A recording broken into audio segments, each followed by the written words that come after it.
In the name of the Father, and the Son, and the Holy Spirit, one God, amen. By the grace of God, it is a blessing to be with you today, that God arranged for us to have a topic of extreme importance, the topic of apologetics, or the topic of all the questions regarding the faith and defending the faith. And we're going to introduce today a type of an architecture, how to approach this subject. And we'll give an example of one of the ways to address it. It is full of questions in different fields, in different levels of people, and we will explain this as we go on. So let's get to our presentation today and start looking at it as we take an example of these topics, and it will become clearer rather than just speaking without having a kind of visuals to go along with. I labeled the topic to be called Depth by Removing Doubt, because apologetics, especially when we discuss it in orthodoxy, covers everything, in the sense that it covers that when you get deeper into the faith, it will happen only by not having any doubt about anything. So this is why I called it Depth by Removing Doubt.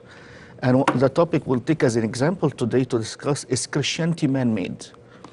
How is this movement or this faith that's called Christianity, is it made up or is it real? But we will see where does it fall into our apologetics. So let's call this Depth by Removing Doubt, because we will answer the questions of faith by getting deeper into answering the questions. And that's why apologetics is as follows. One cannot get deeper in the faith unless they have no doubts about the faith. Apologetics is not a mental approach to religion. Otherwise, one will become an intellect. One of the things that made me, as a priest, cautious to get into this field is to not become just an intellectual mind. I hope it does not affect my spirituality. I hope it does not affect my prayers, and I just become a reader about scientific or historical facts. But I realized, no, orthodoxy is very, very strong and defensible. So we have to be able to give an answer at all levels of questions. And we will describe these levels now in order to show that we will discuss it today without any leaning to Christianity as a religion. It will be very logical discussion.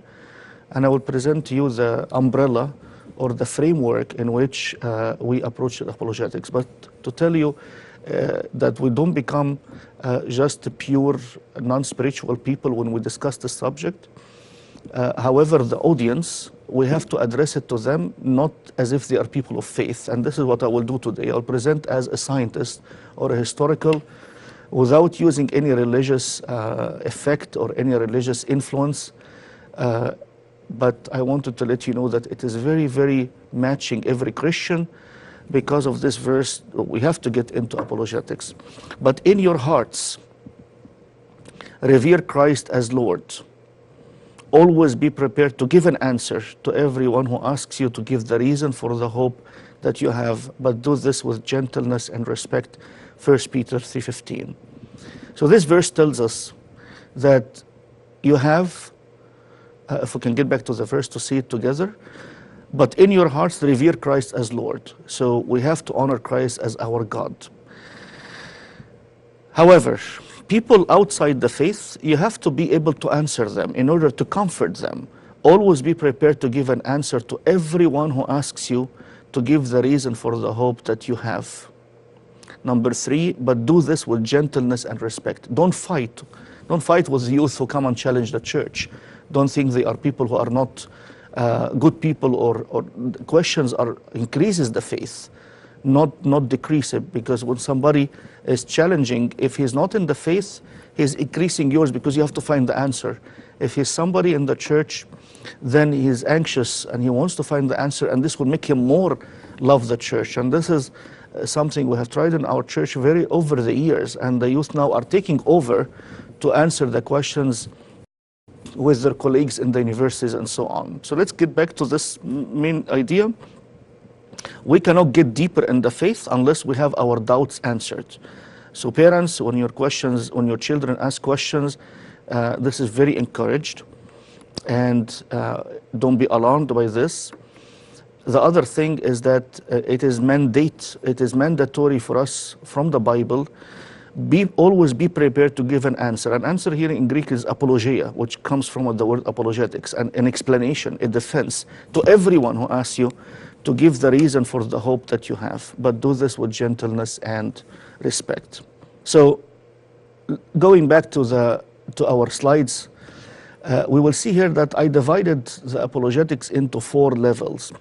Level number 1 is the level at which we discuss with people or with questions that we cannot use God or the church or the work of the Spirit or the incarnation as faith words. We have to really answer scientifically. One of the aspects of is there a God is a scientific aspect. There is philosophical questions around it, and there is history and logic. So in level 1, which is most of the people outside the church and some of our youth inside the church, they want answers. They want answers related to evolution. They want answers related to cosmology. Does Jesus exist or not? How can you convince me that this Christianity thing is real, which is going to be our topic today? And I present it in a way as if I'm giving a lecture in a university, not as a priest, in the sense that I am not trying to brainwash you. I'm not trying to tell you pray more or read the Bible more as a way of the solution. No, your questions will be answered in a very, very logical way. And today we'll give a very nice example of how to describe this movement called Christianity, that it is something we have to look into from another aspect rather than just saying it happened and we have to believe in it. So, and that, believe me, is very important for our youth, because some of them fall into the question, okay, I received the faith when I was young. I couldn't ask questions. Now I'm old and I have questions. So maybe I just believed in something blindly that given to me by my parents. And that causes some of our people to fall away from the faith. There's also some scientific challenges. There is all of these are answerable, but of course not today. But today we're going to answer, how can you logically give an audience a convincing argument that they have to look into this movement of Christianity as it should have died. It should not have continued. The detail will come into the talk, and I'll tell you the approach which you will see in the talk. So level 1 is the level of respecting people's ideas and questions, and you cannot answer them by faith. You have to answer them either from history, from facts from history, from science, for using the logic of deduction, or from philosophical arguments. Today we're going to use the history and the logic of deduction, or reaching a certain conclusion based on what is presented as facts. So you come up from this level. I'm going to present the whole umbrella of how I'm approaching apologetics and how it's being taught in Acts seminary that His Eminence Amba Serapion and His Grace Amba Krolos have instituted, in order to let our servants be trained on how to approach it correctly. So upward from level 1, is there a God? Yes, after all of these arguments, which take quite a bit of discussion from every angle, there should be either a designer to the world, that it didn't start on its own, somebody designed it, initiated it. This relates to cosmology and to also evolution. Which is not the topics of today. Is the topic of today is Christianity man-made or not? So we're going to use logic outside the Bible. We conclude from all of this, yes, there is a designer, or the person Jesus has started a movement that is hard to think it's normal, and we're going to present today with the argument that it should have died immediately, and the fact that it continued raises a question to the audience, and they have to answer, how could it continue? Because we'll see today, we'll present a clear argument that should have not continued if it is something from the earth and not by God. Second level okay, if God exists, in which faith, in which belief does he exist? And in this level, we do comparison with several religions on an approach called worldview approach. Any religion should be able to explain how the world came about, how the creation happened, why was man created, what is death, what is after death. These are called worldviews. That the way to approach it without offending anybody is to compare how this Christianity compared to others, because this level 2, now we know that there is a God, and there is God captured in Christianity, in Islam, in Mormonism, in Jehovah's Witness. So which one gives the best worldview that answers these questions correctly? So we conclude from this, it's the Christian faith will be the one after going through all of them. Okay, in the Christian faith, which Christianity? Is it the apostolic Christianity or the non-apostolic? Is the communion real or is it a symbol? Is the incarnation done through the apostolic church? Or there is another form of a church that can offer Christ without the sacraments? So this is level 3. And in this level, we will present enough presentation to say that communion is the solution to the fall of Adam and Eve, and that was God's plan from the very beginning. So it is the apostolic faith.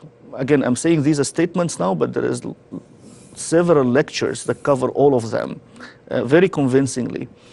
And by God's grace, hopefully writing about them as well. But I'm starting from the level 3 downwards about writing because it's very relevant to our church in terms of the communion. Now, level 4 is basically what the church does, servants prep and all of these things, getting deeper in the apostolic faith, all of the sermons, because the audience is already apostolic Orthodox, Coptic Orthodox, so we usually talk in all of our sermons in level 4. But I realized throughout questions, throughout the years, that we have to categorize the topics into these levels. So we'll get now into the hardest level, which is level 1. That's not the simplest, because we're going to use arguments that are logical without using the Bible, because the audience is not Christian, and it makes us more strong to be able to present Christianity without having to use the Bible. The logical approach divides into 3 parts, which we'll talk about them in this this and the next coming episode. Part number 1, I will present certain facts all the history agrees upon. I call them the killers of Christianity, or Christianity killers, odds against the new movement. So as you notice here, I'm calling the Christianity as a new movement. Let's get stopped a little bit in this part. As I said, when we present this part to the audience and to even our Christian youth, they respect very, very much that I'm not coming as a priest and telling them Christianity is. I'm going to call it a movement. From now on, I will call it a movement. Even if in some slides it says Christianity, but as a movement, not as a faith, not as a religion. And the part number 1, which is Christianity killers, I will present 6 things. Each of them should have killed this movement. And the audience should say, okay, if these things, each one of them should have killed this movement, how could it continue? And that is, and I mean it seriously.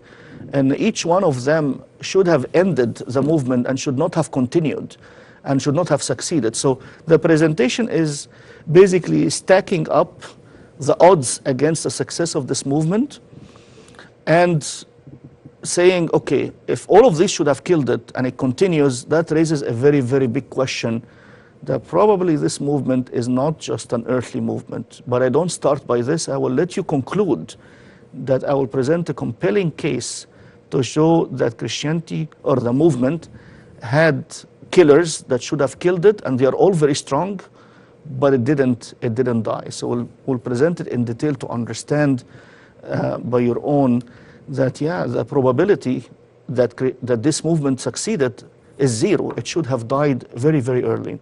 That's logical. I will not use the Bible. I may refer to a verse or 2 just to support the lifestyle of this movement, coming from the writings, as if this is the writing of the people who started this movement. So you notice the approach I am presenting here not as Abuna. I'm presenting here as somebody who's presenting a very logical argument that I'm going to present the killers of this faith And you on your own, if it didn't die, you have to conclude what you will conclude. We'll see it as we go through. So getting back to this, the first arm or the first part of the logical, without using any spiritual or faith-oriented statements, is the odds against Christianity, against the odd of this movement called Christianity. Second part, there are other beliefs. The movement of the apostles, that Christ resurrected, was not the only movement available at that time. There is other faiths or other beliefs that started as well, and we will discuss these briefly and say, okay, if this movement continue and this other movement died on its own, why did it die on its own? And did the people of the first movement have a war with them? Did they kill them? So there is other faith-oriented movement started, and this one that we believe in now continued, and the others died on their own. So that's part number 2, which will probably be lumped by with part number 3. If we go back to the slides, the historical reference to the new movement outside Christianity and outside Christian sources. So part 3 is that, is there anything in history that refers to this Jesus person, that refers to these people who followed him, that refers to what they practiced, what they applied in their life, that is not Christian and outside the Bible? Is there any such thing? Yes, there is. So you can tell 1, 2, and 3 will present to us a very logical case that this movement is not from man. But I'm not starting by this. I'm going to let you conclude it on your own. And this is basically the approach we use with the people outside the church and the youth inside the church that have come to me and say, how do we know we're right? I received orthodoxy from my parents at home. Now I have questions about it. How do we know that we are the right ones? And I tell them, okay, forget your childhood. Let's start from now. Now you're logical. I'm going to present to you these facts about this movement. And you deduce from your own, does it make, the argument make sense or not? And honestly, several people I discussed with them, by God's grace, they said, you present a very, very clear case, and a couple stay in the faith. It was actually happened to me with 3 people. The third person said, Abuna, we have to meet again because this is actually give so many things for thought to think about. And it's really by the concept of probability. Is it probable that this movement is from God? Is it probable that it is from man? Which one makes more sense? So let's get into it. We'll get into part number 1, which is the killers. So to present Christianity as a movement, not as a faith, is extremely improbable to succeed. The probability that this movement would actually continue after the leader, because Jesus existed in history. We're going to prove this from historical writings. After their leader died, for this group to continue is almost impossible. We're going to see why. So let us study the odds against which Christianity survived. Let us study what were the obstacles to this movement, and these odds are extremely high, to the point that Christianity surviving is impossible. These obstacles to this movement are very, very powerful, to the point that it's impossible for this movement to continue. And we'll see them, 6 of them, each one of them should have let this Christianity thing die and not continue at all very, very early in history. To make it even more convincing, I have ignored in my argument all the lovely teaching of the leader, because it's an attractive thing to the movement. I will ignore it. I will ignore the teachings because they are from the Bible, so I will ignore them completely. I'm looking at them through the behavior of those who saw him after they claim that he resurrected. I will see their behavior, and from this behavior I will know that their teaching has a different way than the rest of the world, what they are preaching about, what they are talking people to do.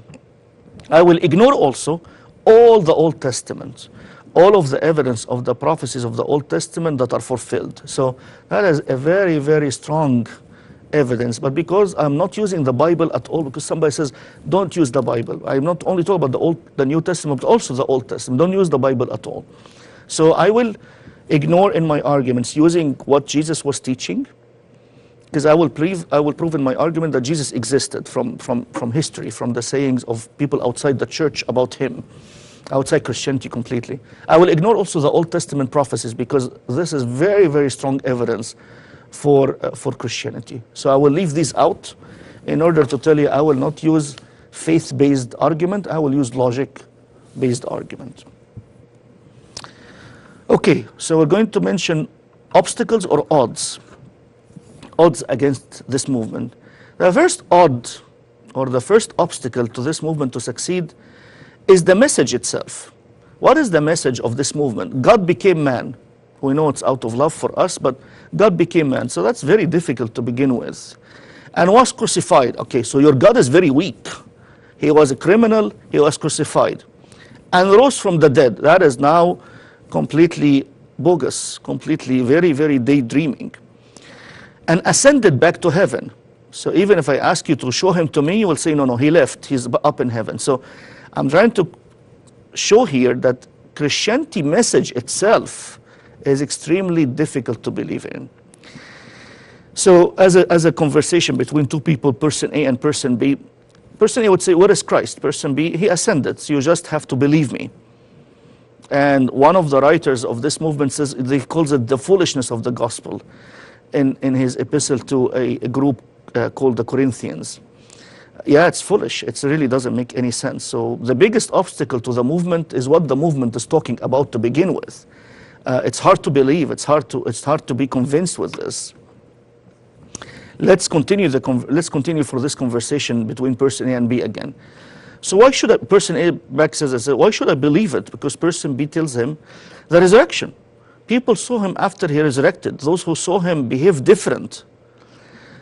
So, and he says, person B continues, look, those who preach this have a completely different view about the importance of life, the importance of love, the contempt of worldly possessions, the contempt of death, as they love those who torture them. So one of the clear historical accounts, which we'll do it in part 3, or the second part of this presentation, that the people who believed in this movement, how they behave and how the other people outside describe their behavior will be the proof of this part.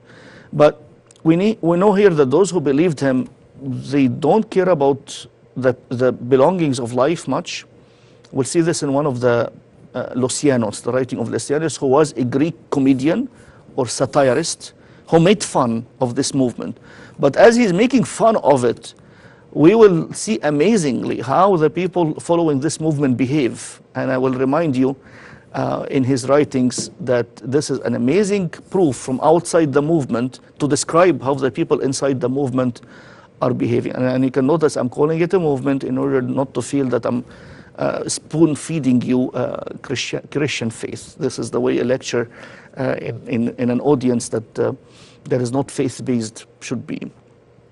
So the follower of this man, the importance of life for them is different. The importance of love for them is different than the rest.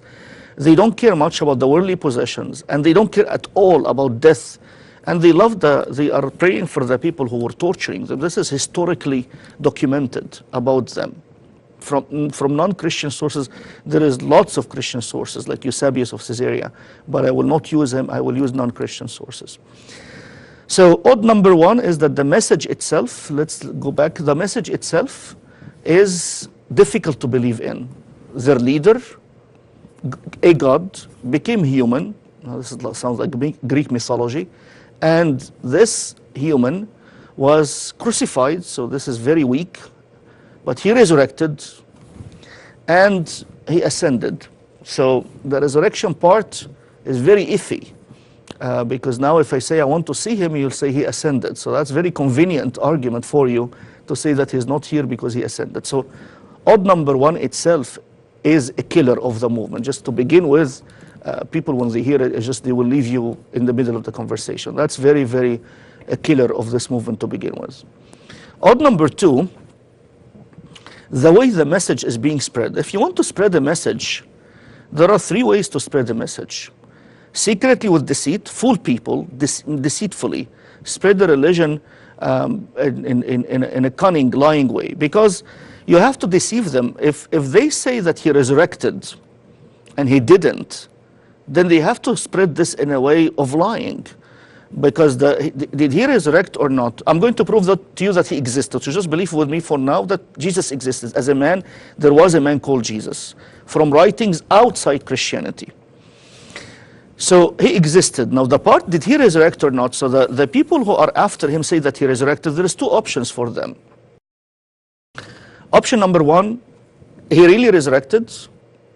Option number two, that they are lying, that he didn't resurrect. So they have to spread the message. If he didn't resurrect, then they are liars.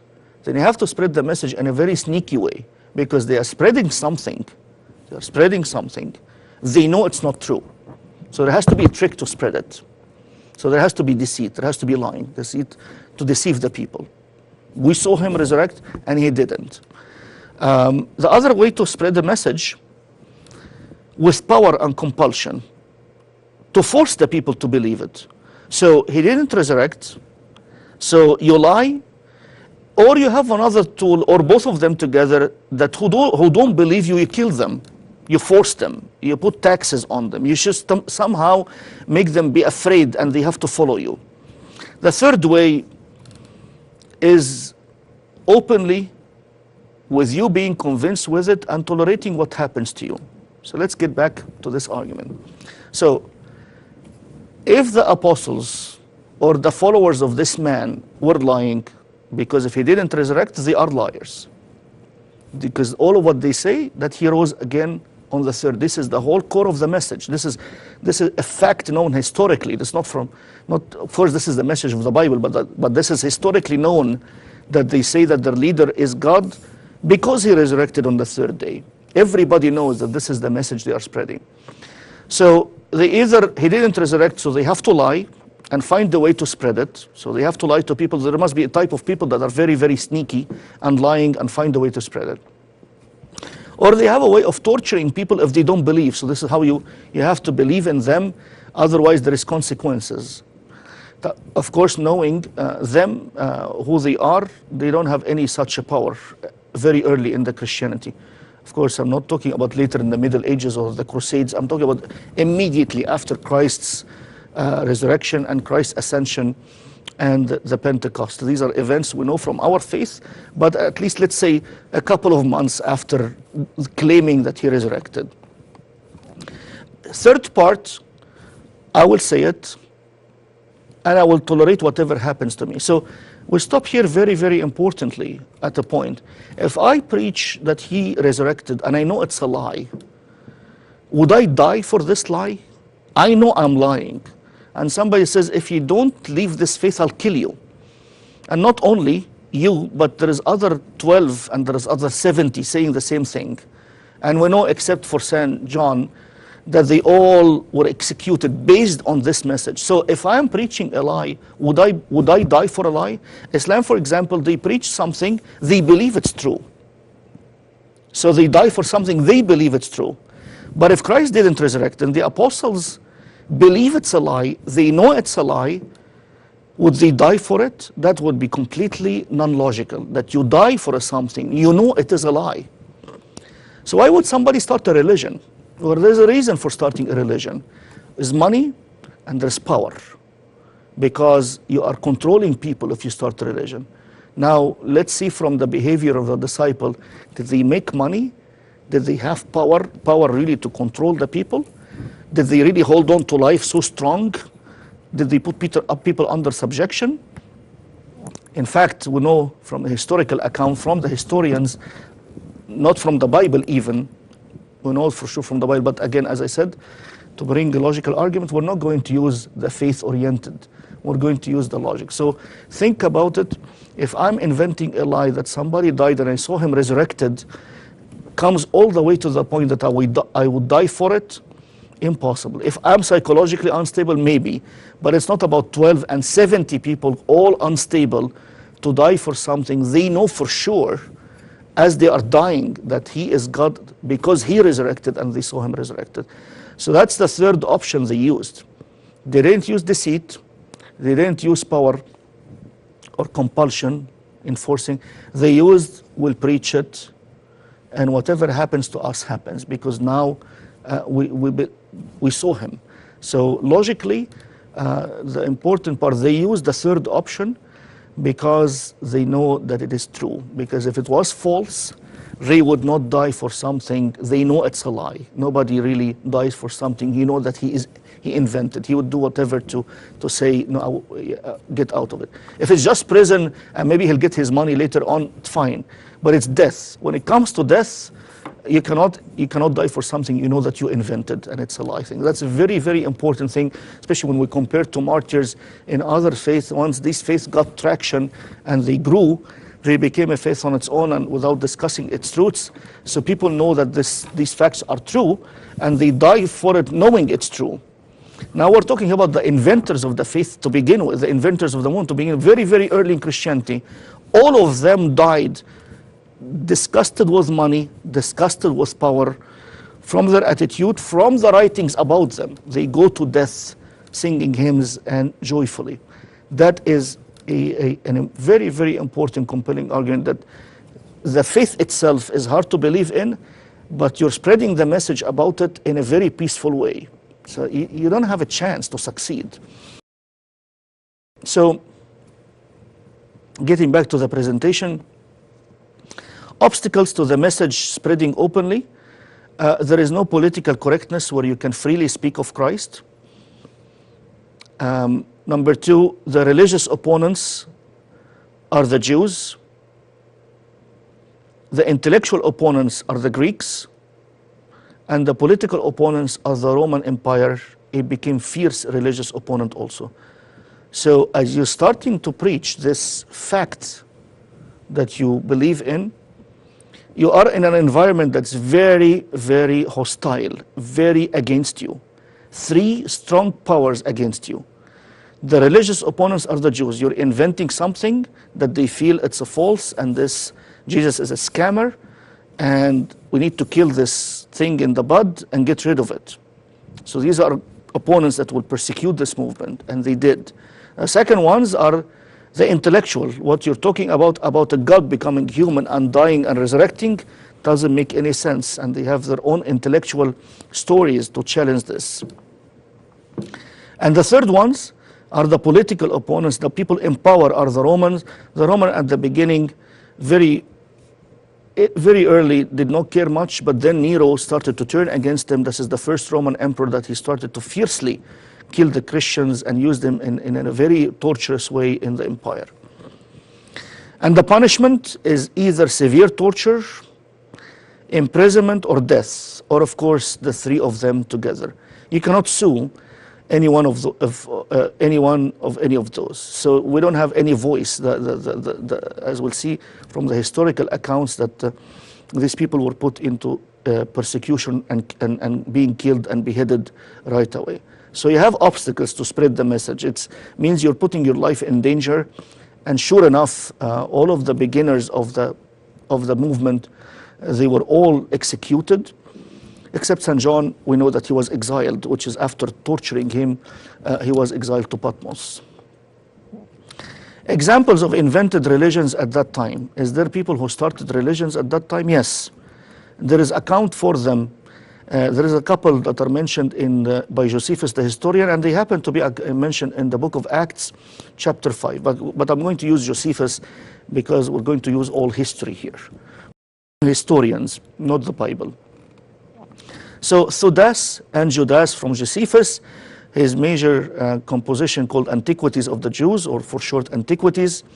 You see it in the bibliography ANT, but the full name is Antiquities of the Jews, book 20, chapter 5. And it correlates with Acts 5, but I will read, of course, from history. So I'm reading Josephus now, the Jewish historian. For before these days rose up Theudas, boasting himself to be somebody, to whom a number of men, about 400, joined themselves, who was slain, and all as many as obeyed him were scattered and brought to nothing. So there is individuals who started to try to start something, and they are nothing. It ended very quickly. After this man rose up Judas of Galilee in the days of the taxing, and drew away much people after him, he also perished, and all, even as many as obeyed him, were dispersed. So yes, there is people who tried to start a movement, and the movement died, and the people who started it died. So I'm telling you in the context of this movement called Christianity that he's died and resurrected. He died publicly on the cross and resurrected privately. It should have died if it's similar to those. So this is a proof that there is other leaders who started a movement in the same environment, and the movement by itself ended to nothing, which is the same argument that Gamaliel used in Acts 5. I'm just saying this to correlate, but not use the Bible to prove, but just tell you, one of the Jews used this logic with the Sanhedrin, Gamaliel, who is actually the teacher of St. Paul. And now I say to you, refrain from these men and let them alone, for if this counsel or this work be of men, it will come to naught, it will come to nothing. But if it be of God, you cannot overthrow it, lest haply means maybe, you be found even to fight against God. And to him they agreed. And when they had called the apostles, which is where it's actually St. Peter and St. John, and beaten them, so they agreed with him, but they still beat these two people of the movement. They commanded that they should not speak in the name of Jesus, and let them go. And they departed from the presence of the council, rejoicing. So this is a biblical account. You may ignore it, but I'm just telling you the mindset as being recorded about them is that the hostile environment, the Jews, you can tell they are beating them, not to use this name anymore. And we'll talk about the Romans and the Greek in the historical context soon. After they departed from the presence of the council, rejoicing that they were counted worthy to suffer shame for his name, for their leader's name, Jesus Christ. And daily in the temple and in every house they ceased not to teach and preach Jesus Christ. You can ignore it. It's an account in the Bible that is mentioned here in parallel with a historical account, the account of Josephus, which is from history, which is from outside the Bible, which is by a Jewish historian, not a Christian historian. Odd number 3. So if we get back here to the talk, the presentation where we are now, we're presenting all of the obstacles that should have killed this movement, and we're calling it a movement because we're giving this presentation logically, not as a sermon in the church. So we're not using God, we're not using the Bible, we're not using the church, we're not using the Holy Spirit.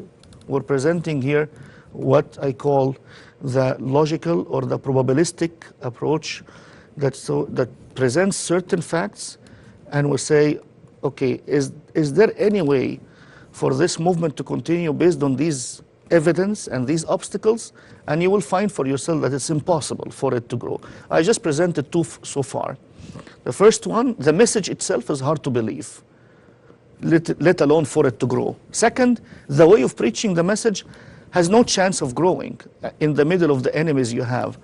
The Jews who are saying these are heretics and they want to kill them after they kill their leader, the Greeks who are very mature intellectual power, and the Romans who ruled the empire and later on will turn against them and kill them. So now we move to the third obstacle. The third obstacle is that it started with, which is odd number 3, if we get back to the presentation, God left behind few people. It is not in the hundreds.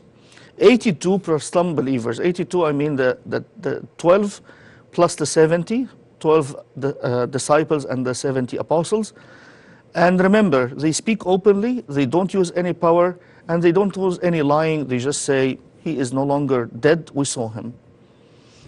So why was it hard that these 82 leaders would be contained by the Jews or the Romans and killed? And end of story. How is it difficult to shut up 82 people? And murder is okay, as we'll see from the very beginning by Nero. So how come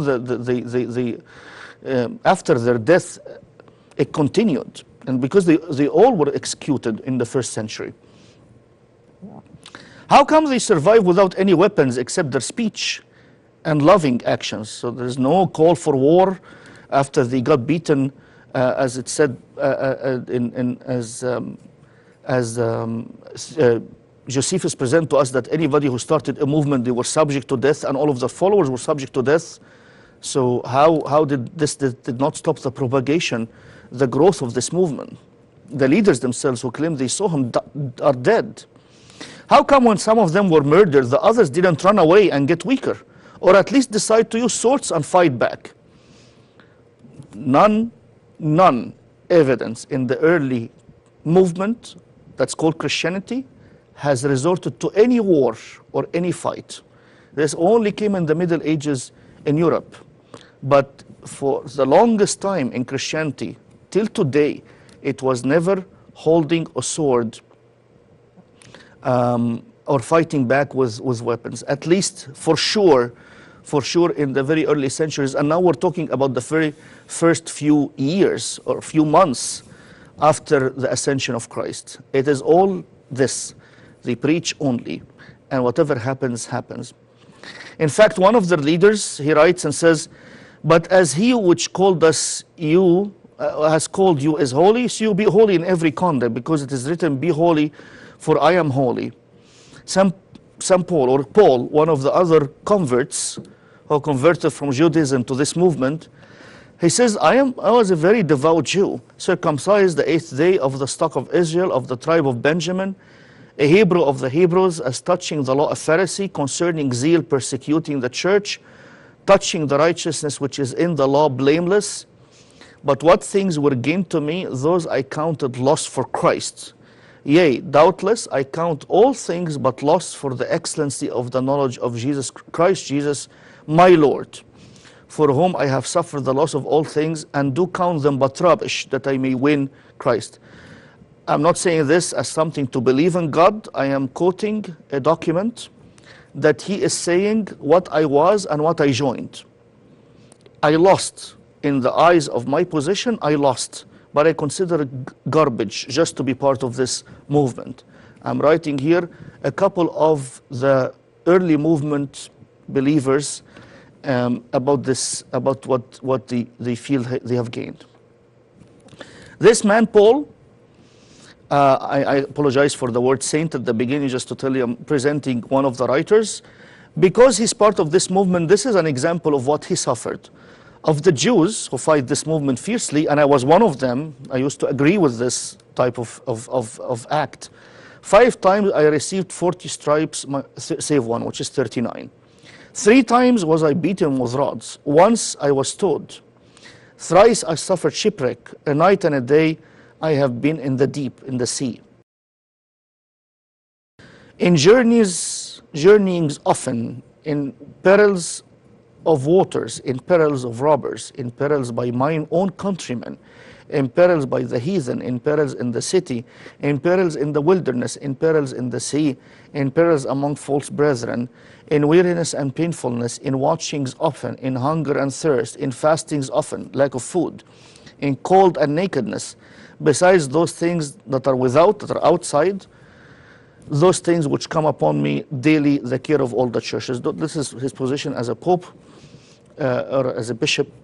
We're going to ignore this, because we're now presenting the fact that somebody is telling us that his coming part of this movement led him not to a comfortable life. In fact, he lost a lot of credibility, a lot of position by leaving his background as a Jewish person and joining into this type of faith.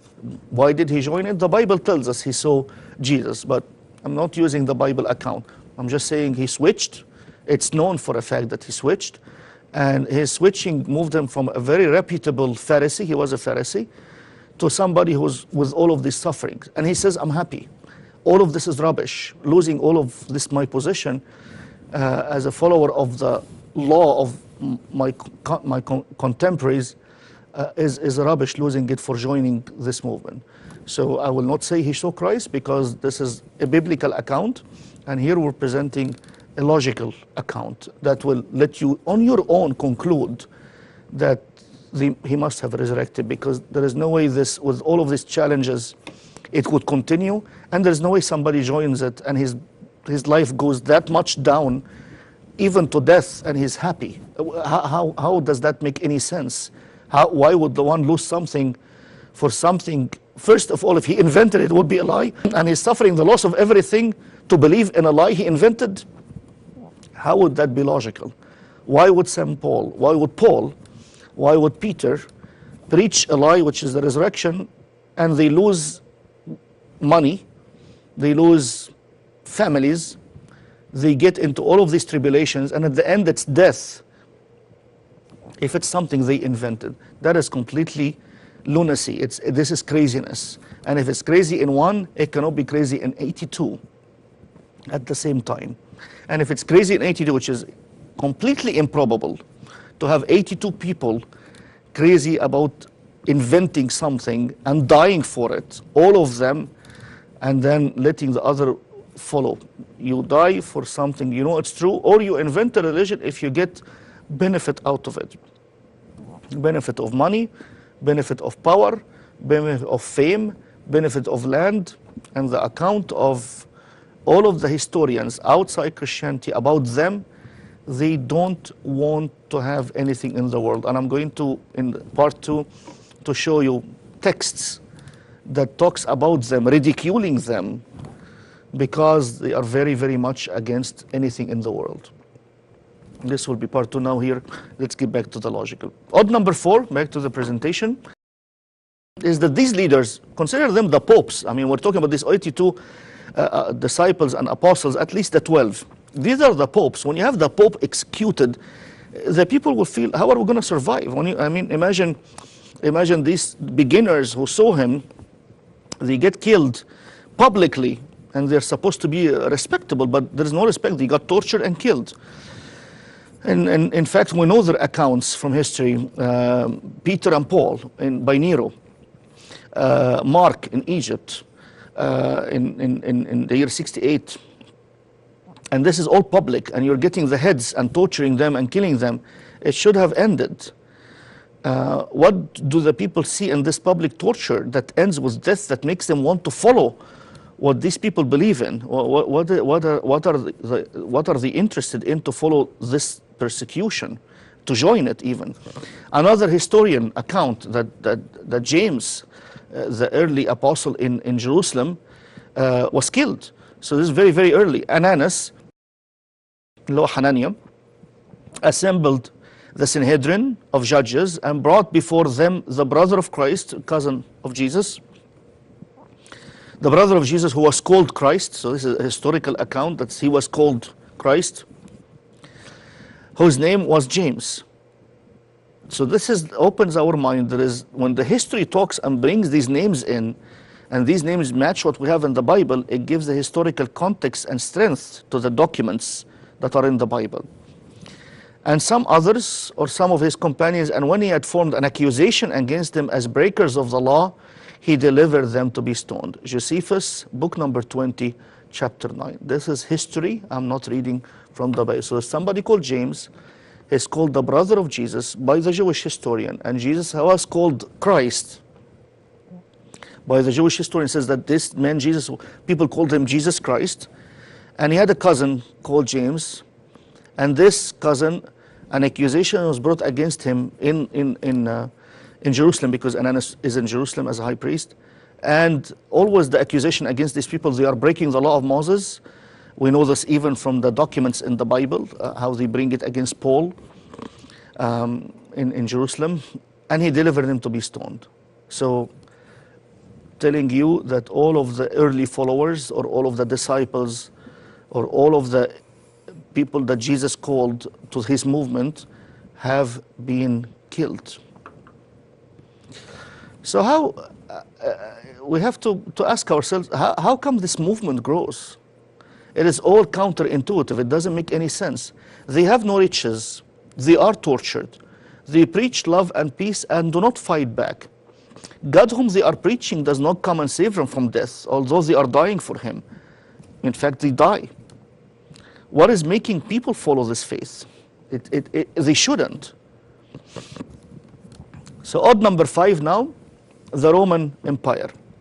The Roman Empire. That is a very good, strong besides the other four, a strong argument that this movement really is very strange. Now, the Roman Empire is not short. It's 300 years doing every effort to get rid of this new sect. So let's talk a little bit here before we continue. You have now this group that don't fight back. They don't have swords. They don't bribe. In fact, knowing from their movement, they are living very purely. They don't have any lying. The account of them. I'm saying these things, and it says, how do we prove this? I'm going to tell you this when we read about the historical people writing about them. Example, what we see Josephus here. He's talking to us about James, about people who started movements and died. So now we know for a fact there was the Roman Empire, and the emperor at the time of the disciples was Nero, and he was ruthless against the Christians, as his own historians write about him. Tacitus, for example, a major Roman historian. So 300 years, let's think about 300 years, the whole empire, in different parts, mainly 10 emperors, but they're not consecutives. There is like breathing room in the middle. From Nero till Diocletian, the Claudianus, killing, confiscating, killing, torturing before the killing, trying to get rid of these people. And there's no war that like Christians attack the empire. Why doesn't it die? There's a very logical anomaly here. So let's get back to the presentation. 300 years doing every effort to get rid of this new sect. For the Roman Empire, worshipping idols is not optional. It is a part of serving the country. It is part of serving in the army to defend the empire. Christians would not worship the idols. This is the part where they say no. Every other thing in the empire, they say yes. I'm going to prove it to you now that they were model citizens. They were perfect citizens. According to their teachings, they did not know anything that would let the empire attack them. It was just on this one thing, which is offer incense to these gods. So the Roman Empire put an effort to annihilate Christians. For them, the gods is part of the empire. If you don't worship them, you are subject to murder. If you are a Roman citizen, you get into trial. Later on, one of the emperors says, no, there is not even a trial for them. They immediately go to torture and death. So they lost even the power of being a Roman citizen. So there are some counter-arguments by atheists that Christians were persecuted by the Roman Empire because of disrupting the social and civil system. It's legal reasons, not faith. So we're going to answer no. They were persecuted based on faith, not based on behavior. Christians were model citizens, and we're going to prove now they were model citizens. They tried to portray that the faith was not being persecuted by the empire, hence belittling the martyrdom. So let's prove that the Christian behavior within the empire was model. It would not threaten the empire. Christians preach purity and fighting on a personal level, the sexual immorality. The body is the temple of the Lord in 1 Corinthians 6. So Christians are against sexual immorality. That is not against the empire. This is against the personal behavior. Shouldn't threat the empire if somebody wants to live without sexual immorality. Christians preach peace, but in the meantime defending the country if enlisted in the army. There is Christian people enlisted in the army, and they were fighting in the army against any enemy. Christians preach accepting the government, except for idol worship. So they respected the government and the laws of the government. Let's see this. Christians asked their slaves to obey the masters. So there is no threat. If Christians said slaves do a revolution against the masters because we're all equal in front of God, then they deserve to be killed for this or persecuted for this. Christians didn't break the houses. In fact, Christians urge husbands who believe in Christ in a non-Christian family and urge wives who believed in non-Christian families not to leave the spouse if the spouse is willing to stay in the marriage. Christian system for taxes and customs. Let's see this. Did the Christians obey in paying the customs and the taxes to the empire? Again, if the Christians, the apostles told the followers of this movement, this empire we're living in is an atheist empire, you're not supposed to pay money to them, that would be a reason for them being persecuted. But in fact, let's read this verse, let's read these teachings in Romans 13. back to the presentation, let every soul be subject unto the higher powers. For there is no power but of God, the powers that are be ordained of God. Then give to all their dues. To the one due tax, the tax. To the one due tribute, the tribute. To the one due fear, the fear. To the one due honor, the honor. This means what? Let's stop here for a minute.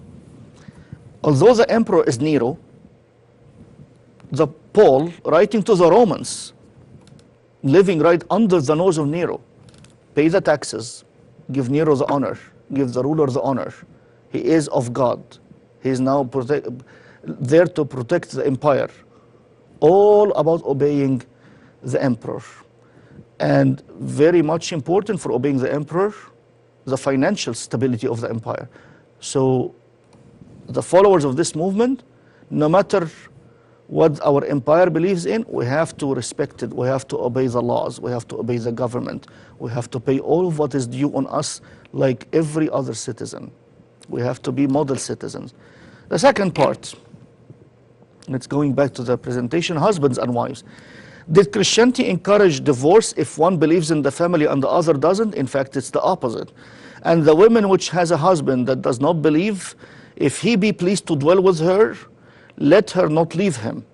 For the unbelieving husband is sanctified by the wife, and the unbelieving wife is sanctified by the husband. Else were your children unclean, but now they are holy.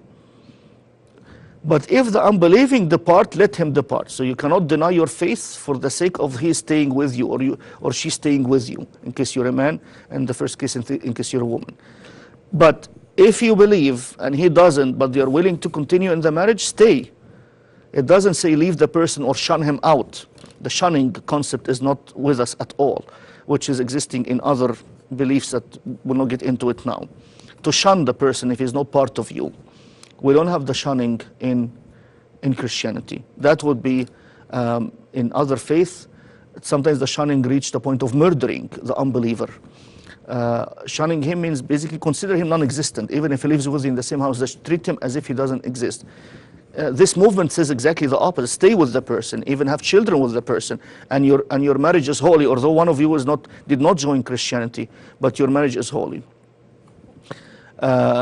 So that proves to us that this movement, when it entered homes and one believes and one doesn't, it asked the believer, if the other person is willing to stay with you while you're believing in this movement, don't leave, continue. So it controlled the marriage to be continuing, encouraged it. It also encouraged very much and was mandatory to pay the customs and the taxes. The most and very important thing, slaves. So of course, let's talk about this a little bit. Christianity did not encourage slavery, but it made it an employment. We are now, as a slave, employed by a master. And this master, we have to obey him because you're getting shelter and food from him. So out of your love to God, you have to love the master, even the evil ones of them. So it told the slaves, do not make a revolution against them, but obey them. And now is extremely important because if this movement said, the Christian movement said, for the slaves to be against the masters, then we have a very, very big problem. And the empire would be persecuting them. So, three things. Financial stability was not affected by the Christianity. Social stability in terms of the marriage was not affected. And social stability in terms of employment and how the empire functioned, it was not threatened by this movement. The only thing they say no to is when you ask to offer incense to the idols. So Christianity was not a threat to the Roman Empire at all. The Roman Empire decided to persecute them because they believe in another God. So let's read about the slaves, back to the PowerPoint. Servants, be obedient to them that are your masters according to the flesh, with fear and trembling in singleness of your heart, as unto Christ, not with eye service as men pleasers, but as the servants of Christ, doing the will of God from the heart, with goodwill doing service as to the Lord, and not to men, knowing that whatsoever doing good thing any man does, the same shall he receive of the Lord, whether he bond or free. So slaves, obey your masters, and know that you're as if you're serving God directly. This is to the masters who believe.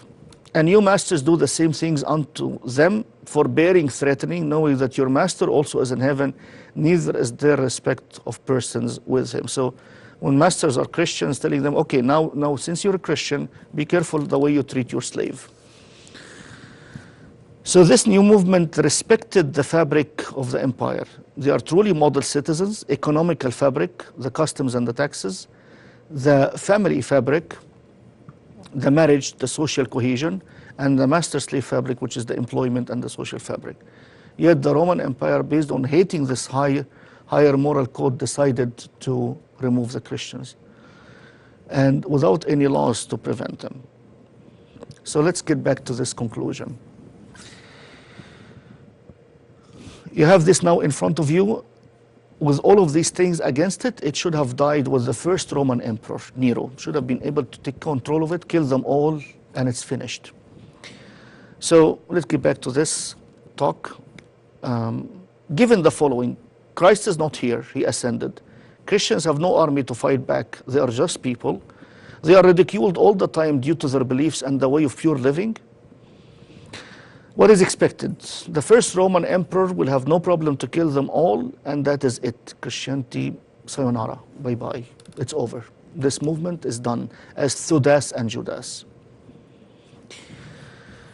Christianity and the Roman Empire, now we have 10 Roman emperors over 300 years trying to do that by killing Christians after torturing them publicly, and yet this mighty empire was not able to get rid of Christianity. Moreover, in fact, in 312, Christianity became an accepted faith of the empire by Emperor Constantine. It doesn't make any sense. How come 300 years of 10 Roman emperors in the middle, from Nero to Diocletian, were not able to get rid of this movement? And as we said, they have no power in terms of weapons. They have no earthly way to defend themselves. They are being tortured. They are being killed. How come they increase and not decrease? It doesn't make any sense. So I will conclude this part, and we'll leave the rest for the historical parts by presenting these 5 odds. Number 1, the message itself, the crucifixion, the resurrection, and the ascension. Also the Lord who was here is not here, that he ascended. So number 1, the message itself is very, very difficult to believe. It should have made the movement crumble upon itself, just implode, die. Number 2, the way the message was spread is just by talking, and whatever happens to you happen. Again, it's not going to be a successful way to spread something that's that difficult to believe in. Number 3, only few numbers did it. The 82 disciples started the preaching. Number 4, the 82 people who were persecuted and at the end were killed, except for St. John, but he was tortured. Before being exiled to Patmos, he ended up being exiled to die there. Number 5, 300 years, the severe persecution of the ruthless Roman Empire for more than 300 years, from Nero till the year 312, killing, torturing. With these 5 together, what is the chance? What is the chance that it would have succeeded? So let's have this conclusion at the end. Let's come back together and say, we presented here a logical case without getting into the details of the faith, except one thing. The faith, these believers claim that he is not dead, that he resurrected, and they started preaching them. And these obstacles, the 5 of them, the message is difficult to believe in. And the fighters of it are the Jews, the Greeks with their mental power, the Jews with their background and their faith, the mental power, and the Roman fierce empire. Number 2, the way of the preaching is very peaceful, and you're preaching something illogical, it shouldn't continue. Number three, the number of preachers at the beginning is very, very few.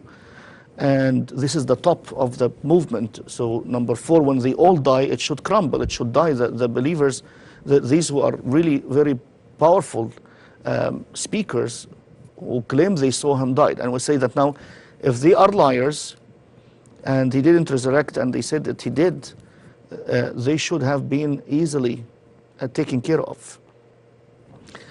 They should have been easily lifted, because nobody dies for something he invents to be a lie.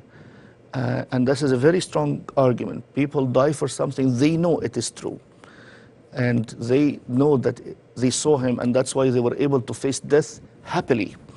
It is documented about them that they believe in a second world, as the other people who wrote about them, making fun of them, that document that they have a preaching among them that they will live in another world permanently.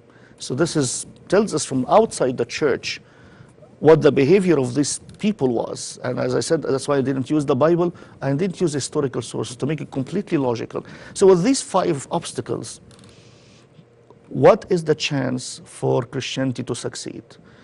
In fact, the chance is 0. There's another 6th obstacle. I haven't covered it here, but it's called the scoffers. The scoffers, basically, part of the preaching of the disciples that their leader is coming soon. Jesus Christ is coming soon, and they believed this. And he didn't come. So that makes it harder even to believe them. So the scoffers' manifestation, هم المستهزئين, it comes in the writings of St. Peter.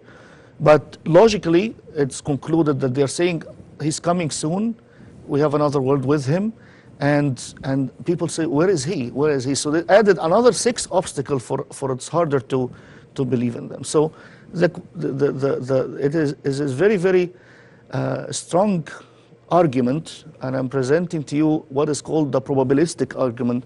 From these 6 items, we can conclude logically it should not have continued. And I will leave you now, but it did. So how? And of course the answer, as we know, because of the truthfulness of the resurrection. But I would not start with this, because I will be giving a sermon. I wanted to get to it logically. And I hope this resonates well with your logic. And this is again level 1 in apologetics, which is the hardest level, where I cannot use the Bible or the church to give an argument. But this is what's most effective when one of your children says, I received the faith as a child.